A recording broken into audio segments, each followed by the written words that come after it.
Bapak, Ibu, saudara yang dikasihi Tuhan, Shalom, salam sehat untuk kita semua. Apa kabar? Sehat toh? Wah, sungguh luar biasa, mantap.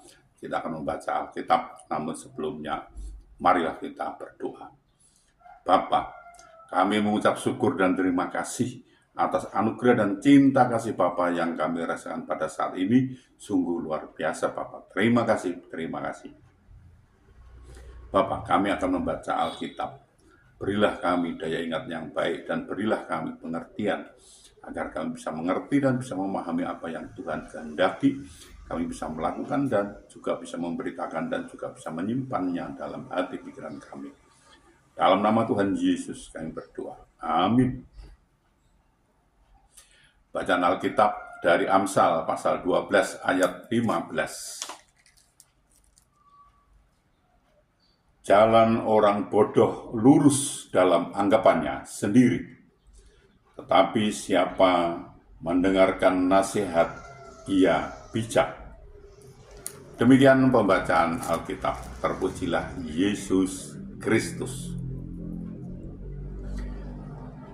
Bapak, Ibu, Saudara, sebagai manusia kita memiliki kecenderungan mementingkan dan membenarkan diri sendiri atau menganggap diri paling benar sehingga kita sulit sekali menjadi pendengar yang baik bagi orang lain. Mendengarkan orang lain berarti punya rasa penghargaan terhadap orang lain dan tanda bahwa kita mampu memahami mereka. Mau mendengarkan orang lain berarti pula rela menerima teguran, masukan, kritik, saran, ataupun nasihat dari orang lain. Jadi kita harus menyikapi secara positif semua itu yang ditujukan kepada kita. Mereka yang mendengarkan nasihat mempunyai hikmat. Amsal 13 ayat 10. Sebagai pemimpin bangsa Israel, Musa memiliki tugas dan tanggung jawab yang sangat berat, jauh melebihi kemampuannya. Sebab bangsa ini datang kepadaku untuk menanyakan petunjuk Allah. Apabila ada perkara di antara mereka, maka mereka datang kepadaku dan aku mengadili antara yang seorang dan yang lain. Lagi pula aku memberitahukan kepada mereka ketetapan-ketetapan dan keputusan-keputusan Allah. Keluaran 18 ayat 15 sampai 16. Musa memikul tanggung jawab tugas yang berat berkenaan dengan wewenang membuat undang-undang serta mengadili perkara yang terjadi di antara orang Israel. Mustahil bagi Musa untuk mengerjakan tugas itu seorang diri. Karena itu dia sangat membutuhkan rekan kerja untuk membantunya.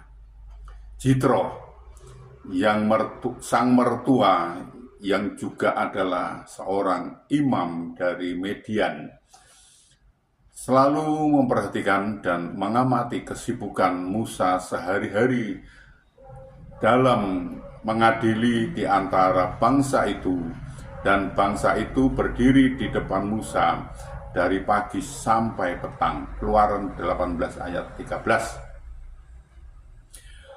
Mulai dari pagi sampai petang, Musa harus menjalankan tugasnya dan itu sangat menguras energi dan membuat stres.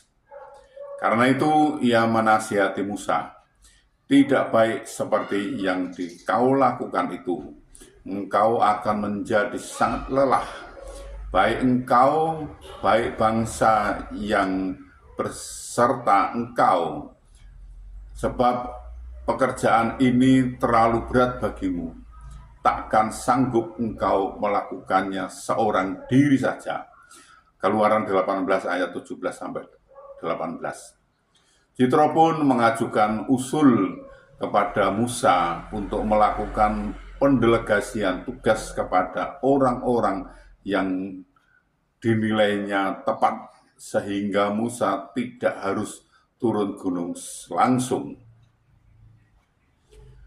Dibutuhkan kerendahan hati untuk menerima nasihat dan saran dari orang lain. Tuhan menolong dan memberkati kita. Amin. Mari kita berdoa. Bapa, kami mengucap syukur dan terima kasih atas kesempatan yang Tuhan berikan kepada kami untuk belajar tentang firman Tuhan. Bapa, tolonglah kami agar kami bisa mengerti dan bisa memahami apa yang Tuhan kehendaki kami bisa melakukan dan juga bisa memberitakan. Tolong kami Bapa. Bapa, kami juga berdoa untuk saudara-saudara kami, sahabat-sahabat kami yang saat ini sedang sakit, sedang ada kelemahan tubuhnya, mereka tidak bisa berbuat banyak karena sakit. Kami mohon belas kasih Bapa, tolonglah mereka Bapa. Sembuhkan mereka, pulihkan mereka sehingga mereka bisa beraktivitas kembali. Tuhan menolongnya. Bapak, kami juga berdoa untuk saudara-saudara kami, sahabat-sahabat kami yang saat ini sedang belum bisa memenuhi kebutuhan keluarganya dengan baik. Mereka ada kesulitan masalah keuangan keluarga yang mereka tidak punya, Bapak. Mereka sudah mencari dan mencari, namun sepertinya mengalami jalan buntu mereka ini. Bapak, kami mohon belas kasih, Bapak. Tolonglah, Bapak. Bukakan jalan bagi mereka sehingga mereka mencari, mendapatkan, bisa bekerja, bisa berusaha, dan bisa memenuhi kebutuhan keluarganya dengan baik. Bahkan mereka bisa berkelimpahan dan juga bisa menjadi saluran berkat untuk orang lain. Bapak, kami juga berdoa untuk saudara kami, sahabat-sahabat kami, anak-anak kami yang saat ini sudah waktunya untuk berumah tangga, berkeluarga. Namun mereka belum bisa mendapatkan pasangan hidup yang seiman dengan mereka. Mereka sepertinya kesulitan untuk mendapatkan pasangan hidup yang seiman dengan mereka, Bapak. Kami mohon belas kasih, Bapak. Tolonglah, Bapak, bukan jalan bagi mereka, sehingga mereka bisa mendapatkan pasangan hidup yang seiman dengan mereka, dan mereka bisa membentuk suatu keluarga rumah tangga bahagia dan sukacita, dan bisa beranak cucu mereka ini, Bapak. Tolong mereka ini, Bapak. Bapak, kami juga berdoa untuk bangsa kami, bangsa Indonesia. Berilah damai sukacita, damai sejahtera pada bangsa ini, dan berilah bangsa ini agar mau mengenal Engkau lebih lagi, dan bangsa ini mau belajar tentang firman Tuhan, sehingga bangsa ini tidak gagal paham, Bapak. Bapak, tolonglah bangsa kami, Bapak. Bapak, ini pakailah kami untuk memberitakan firman-Mu. Lengkapi kami dengan Roh-Mu yang kudus untuk memimpin dan membimbing kami dalam memberitakan firman itu agar tidak keliru, Bapak. Bapak, ampunilah segala dosa dan salah kami sehingga kami layak untuk memohon pertolongan Bapak. Dalam nama Tuhan Yesus kami berdoa. Amin. 先走 remix。